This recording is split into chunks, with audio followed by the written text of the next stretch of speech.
I pre-bait because I feel like I'm fishing when I'm not actually at the lake. I don't have to be there all the time. I feel like I can be at work, working away, thinking of fishing, knowing that they're getting a free meal, that in a few days' time I will be there and they'll be overconfident feeding on my spot, and I've got more of a chance of catching one other than just sitting on a bed chair rotting, drinking a lot of tea.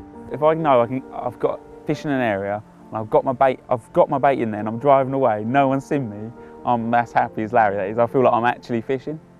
And then you turn up to the lake, you've got a full moon, it's September, and your spot's rocking and you're like, the swim's free, that's just as big as buzz as catching one, even getting the rods out before.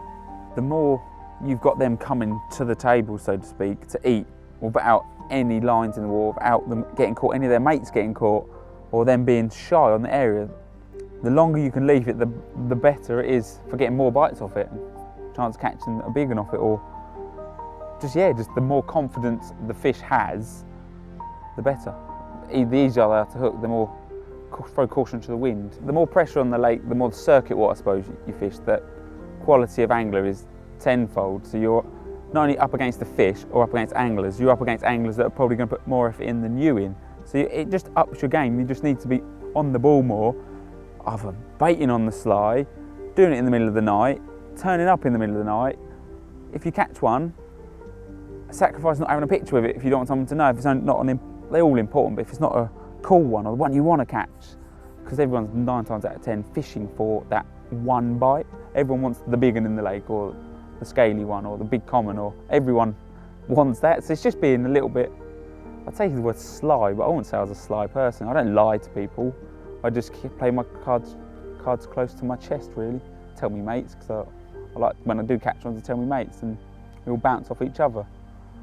You do not want them to fish to turn up with no bait on that area, because they only have to do it twice. They can swim 20 yards, go to matey's bait next door. You just need to be regular, consistent, stick to the plan, and it will pay off eventually.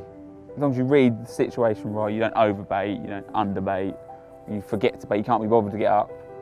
And although it's a pain in the bum, alarm going off at 4 o'clock in the morning to go feed a carp, you won't be thinking about all them early mornings when you're holding it up for a picture. I used to be the guy that'd sit there for 4 days at a time. He'd stick 10 key out and he'd sit on it in the main going swim, so to speak, or out on the bar where it gets caught. But nowadays I feel like I'm a better angler due to I'm happy to go down bait up areas that aren't as fished as much. You catch the rare ones. You're not sat there waiting for Sunday to turn up, because Sunday's when this moon and this wind turns up, because Sunday might not turn up. The wind might not turn up. So just being a lot more open, pre-baiting just helps you be more open-minded about things. You can get stuck into baiting one spot, but you normally got a couple going around a lake, a couple of spots going. You can, if the wind swings halfway through your session, you can run up the other end of the lake if you wanted to, if you're seeing them, and just drop wigs on spots that are primed as well. You're not just turning up blind all the time.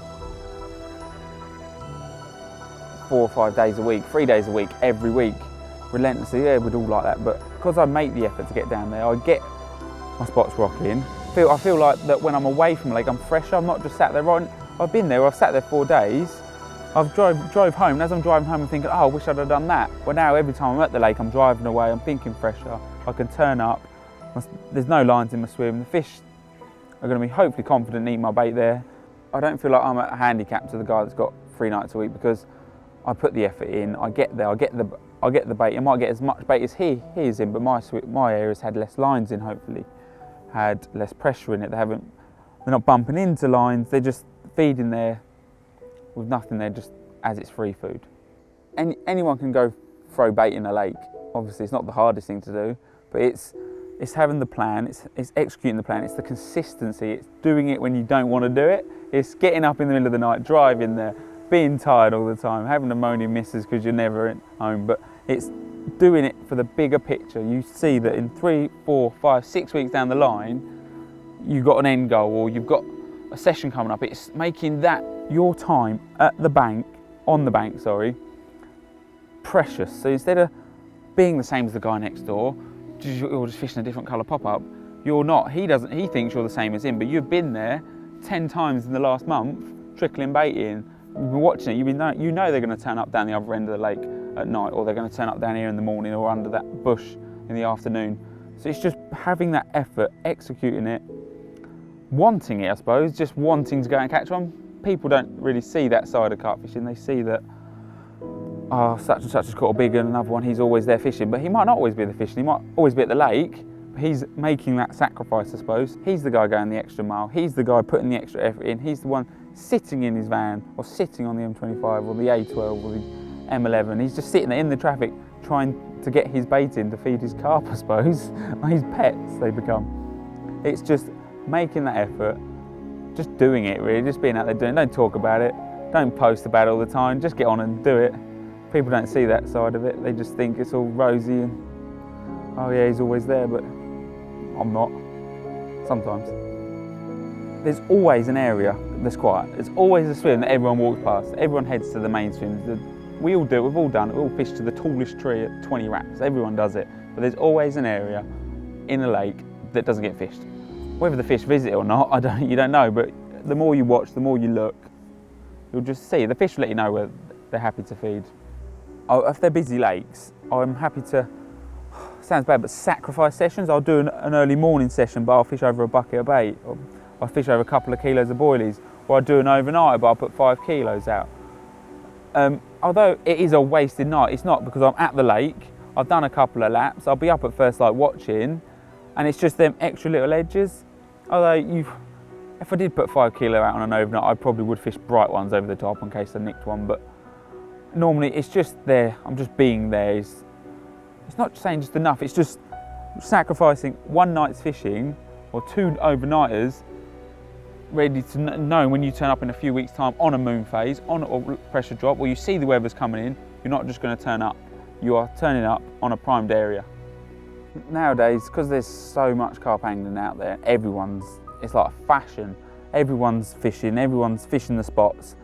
They know they're being fished for. You only have to come to like a quiet lake and you're running around trying to catch these fish where there's nobody else on a lake, and they just moved. They know they're being fished for, and that's why if you can bait up, say, one end of the lake where you know they like to spend the nights, or they're there in the early mornings, but in the evenings they're down the other end, you can get there, you can get your rigs out, they don't know you're there, they're still chilling down the other end, and you can get set up, you can drink your tea, you can just chill, knowing that 3 o'clock in the morning, Moby Dick's going to turn up down your end and pick your rig up, hopefully, and they do. Let the fish tell you where they are, happy to feed. There's areas in the lake that are good passing points, good crossover points for the fish to get from that end of the lake to that end of the lake. They'll go round a bar or over a bar. It's just somewhere where there's a lot of traffic, and the carp will eventually going to come across your food, or just an area where you've seen them showing and they're they're going to start feeding there. Observation is everything.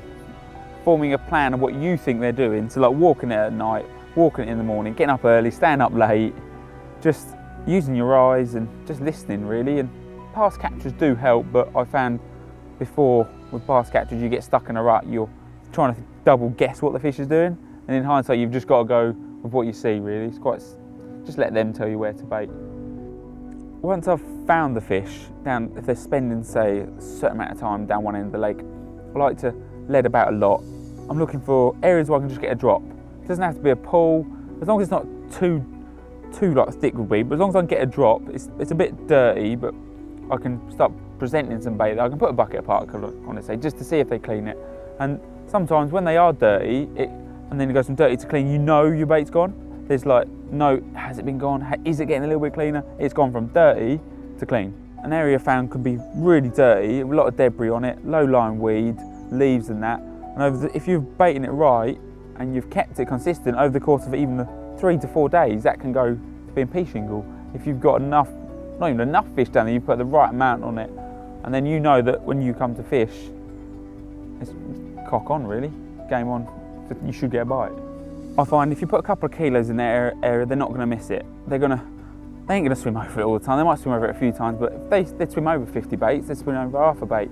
Anyone can put half a kilo out, but give them enough that's going to stop them in their tracks.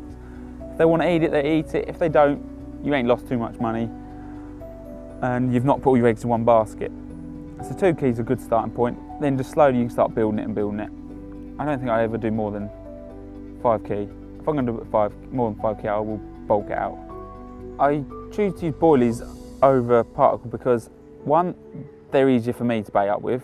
2, the carp love them. It's full of, as far as I'm aware, it's full of nutrition. I don't know much about bait, but I use a quality one that catches a lot of carp. It's got a good track record. And the carp like it. If they've used a lot of energy up in the day, they can replenish their energy a lot quicker, I think, on a boil. It's easier for them. They can eat 10, 20 millers. They don't have to eat 20 mouthfuls of seed. And they're just easier to catch over boilies. Anyone that says they ain't, obviously, I think's a liar.